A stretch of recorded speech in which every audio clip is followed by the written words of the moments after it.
श्री नाभादास जी ने भक्तमाल की रचना करी है। अब संतों की दृष्टि देखो कैसी होती है, वो मन से भी है, कर्म से भी है और वचन से भी है। ऐसी दृष्टि जिसके पास है वो संत है, ऐसी दृष्टि जिसके पास है वो वैष्णव है, ऐसी दृष्टि जिसके पास है वो एक गुरु का सच्चा आश्रित है। तो जो मन से भी, कर्म से भी, वचन से भी जिसके पास समानता है, तो जो भक्तमाल की जिन्होंने रचना करी श्री नाभादास जी, नाभादास जी ने भक्तमाल को बहुत भाव से लिखा है। नाभादास जी ने भक्तमाल को भाव से भी लिखा, श्रद्धा से भी लिखा, भक्ति पूर्वक लिखा, प्रेम से लिखा। जितने सद्गुण हैं वो सब के सब श्री भक्तमाल में लिखे। और कहते हैं एक उसमें 108 चरित्र हैं। कितने?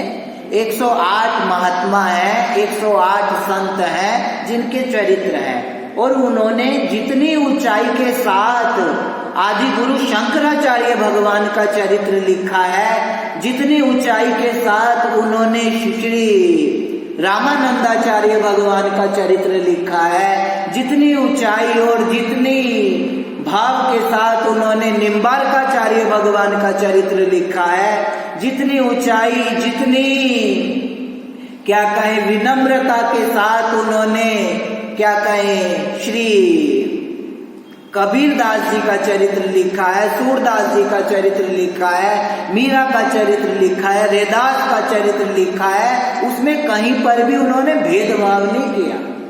उन्होंने कहीं पर भी भेदभाव नहीं किया। जितनी ऊंचाई के साथ शंकराचार्य का चरित्र लिखा, उतनी ही ऊंचाई के साथ कबीरदास जी का चरित्र लिखा। जितनी ऊंचाई के साथ रामानुजाचार्य भगवान का चरित्र लिखा, उतनी ऊंचाई के साथ रैदास जी का चरित्र लिखा। उन्होंने ये नहीं देखा कि ये छोटी जाति का है और ये बड़ी जाति का है। क्यों? क्योंकि वो मन, क्रम, वचन से एक थे। लेकिन आज का जो समाज है वो क्या है? उसकी दृष्टि समानता में नहीं है।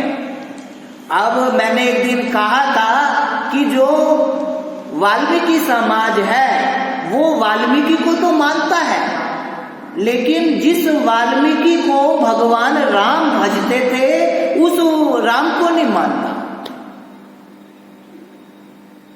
अब कहें कि जो सिख समाज है वो गुरु नानक को तो मानता है, लेकिन गुरु नानक जिस राम कृष्ण शिव को भजते थे वो उन भगवान को नहीं मानता। उनका अलग है राम कृष्ण शिव। कबीरदास जी जो है जिस राम को मानते हैं, कबीरदास जी जिस राम को भजते थे, वो आज का समाज कबीर को मानने वाले लोग राम को नहीं मानते, लेकिन कबीर को मानते हैं। रैदास जिस राम को भजते थे उस रैदास जी को तो दुनिया मानती है, उनका समाज, और राम रैदास जिसको भजे उसको ना माने।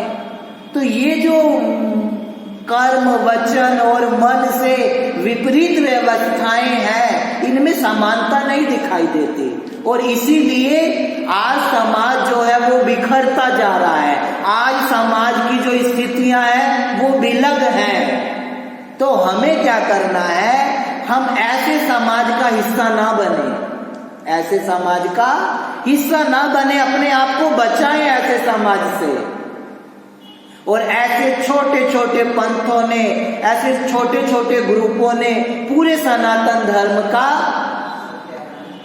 पूरा सत्यानाश कर दिया। सनातन धर्म का सिर्फ छोटी छोटी विचारधाराओं ने कि मुझे तो मानो राम कृष्ण शिव जो है उनको घर से बाहर निकाल दो, हमारी पूजा करो, हमारी पूजा करो। एक बात ये भी है, हमारा गुरु जो है वो हमारे लिए तो भगवान है। हमारा गुरु हमारे लिए तो भगवान है, लेकिन गुरु जो है वो अपने आप को भगवान समझने लगे तो गलत है।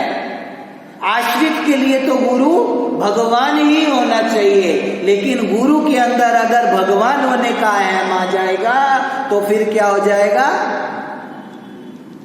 पतन होगा समाज का। तो हमें क्या करना है? हम मन से, कर्म से और वचन से एक बने। ऐसे लोगों का संग ना करें जहां पर समानता नहीं है, जिनकी दृष्टि जो है वो समान नहीं है। राम कथा, भगवत कथा, ये जितने सत्संग है ये क्या करते हैं? हमें एक ऊंची उड़ान देते हैं। क्या करते हैं? ऊंची उड़ान देते हैं। ये छोटी छोटी विचारधारा, सनातन धर्म क्या है? एक बड़ी विचारधारा का नाम सनातन धर्म है ना। शांताकारम भुजग शयनम पद्मनाभम सुरेशम और विश्वधारम गगन सदृशम। कहा विष्णु का मतलब क्या? एक बड़ी मानसिकता, एक बड़ी विचारधारा, छोटी विचारधारा नहीं। ये नहीं कुआं नहीं कि यहीं गिरे और यहीं से निकल गए, वो नहीं। ये तो सागर है जिनके श्रवण समुद्र समाना। कथा क्या है? समुद्र है। यहाँ कहीं गिरने का नहीं पता। जहां यहाँ गिर तो समुद्र, कुएं में गिरोगे तो यहीं गिरोगे और यहीं निकल जाओगे, लेकिन जब समुद्र में गिरोगे तो गिर तो जाओगे लेकिन निकलोगे कहाँ ये नहीं पता। इसीलिए अपनी विचारधारा को संकीर्णताओं में ना बांधे, अपनी विचारधारा को विशाल बनाए। और वो विशालता कहाँ से आएगी? जब मन, कर्म, वचन से आप एक होंगे। अब हमारा क्या है? शरीर तो हमारा यहाँ बैठा है और मन हमारा नासिक के किसी मॉल के अंदर जूते चप्पल खरीद रहा है ना। यही तो है। शरीर तो हमारा यहाँ पड़ा हुआ है, अभी सत्संग में है, लेकिन मन क्या कर रहा है? मन कह रहा है मेरे घर में जो बहू है ना, कहीं वो सारी मलाई उतार के ना खा जाए है? मेरे घर में जो देसी घी का डिब्बा रख के आई हो ना, कहीं उसमें से आधा घी चोरी ना हो जाए है? तो हमें क्या करना है? जहां हमारा शरीर है हमें मन को भी वहीं रखना है। मन से भी, कर्म से भी और वचन से भी जब यहां रहोगे तब श्री ठाकुर जी आपकी एंट्री करेंगे। हमारी प्रार्थनाएं क्यों फलीभूत नहीं होती? आप विचार करो।